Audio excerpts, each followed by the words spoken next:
یہ کبھی تاریخ میں نہیں ہوا ہے.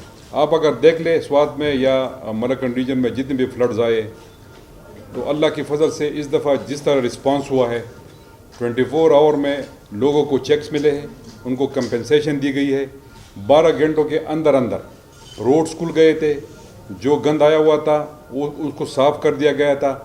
اور ساتھ ساتھ یہ جتنے بھی ہمارے ادارے ہیں انہوں نے جس طرح ریسٹوریشن کے کام کیے, میں ریسکیو کو داد دینا چاہتا ہوں. ساتھ ہی ساتھ جس طرح پیسکو نے کام کیا, بجلی کی فراہمی کو انہوں نے یقینی بنایا. 2010 میں سیلاب آیا, سب نے دیکھا ہوا ہے, کالام کی روڈ اس میں بہہ گئی, ابھی ہم نے ریسٹور کروا دی. یہ کبھی تاریخ میں نہیں ہوا ہے کہ سیلاب آئے اور اتنا امیجیٹلی آپ اس کو رسپانس ہو آپ کا, آپ اپنے لوگوں کے ساتھ کھڑے ہو.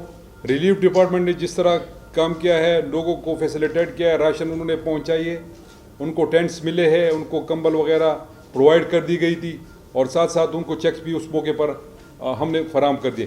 باقی اسسمنٹ ہو رہی ہے, گھر کے ڈیمیجز ہے, لائف اسٹاک کے ڈیمیجز ہے. انشاءاللہ جو ہی اس کی اسسمنٹ پوری ہو جائے گی وہ بھی ہم ان کو کمپنسیشن دے دیں گے. آپ لوگوں نے دیکھا کراچی میں سیلاب آیا, اس کی کیا صورتحال ہوئی. حکومت آپ کو نظر آئی؟ نہیں نظر آئی. الحمدللہ یہاں پر حکومت ایکٹیو ہے, اور میں سمجھتا ہوں کہ اب اپوزیشن کو خیبر پختونخوا میں کچھ نہیں مل رہا ہے. پہلے ہم پہ تنقید ہوتی رہی کہ بی آر ٹی نہیں, ان سے نہیں بن سکتی. بی آر ٹی فنکشنل ہو گئی.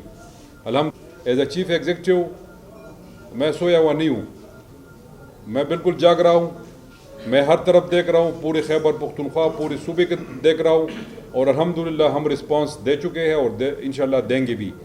اور میں لوگوں صرف یہ کہنا چاہوں گا کہ جب آپ کی حکومت تھی تو سوات کے لوگوں کو جس طرح دربدر کر دیا گیا وہ بھی آپ کو پتہ ہے. پھر جب فلڈ آیا اس میں آپ لوگوں نے کیا کارنامے کیے, اس میں بات نہیں کرنا چاہتا. اگر اس پہ میں بیٹھ گیا تو میں پورا ایک دن اس پہ سے میں آپ کو بریفنگ دے سکتا ہوں کہ اس پہ انہوں نے کیا کیا ان کے کارنامے تھے. تو بس یہی کچھ گزارشات تھی جو آپ کے سامنے رکھنی تھی. Thank you.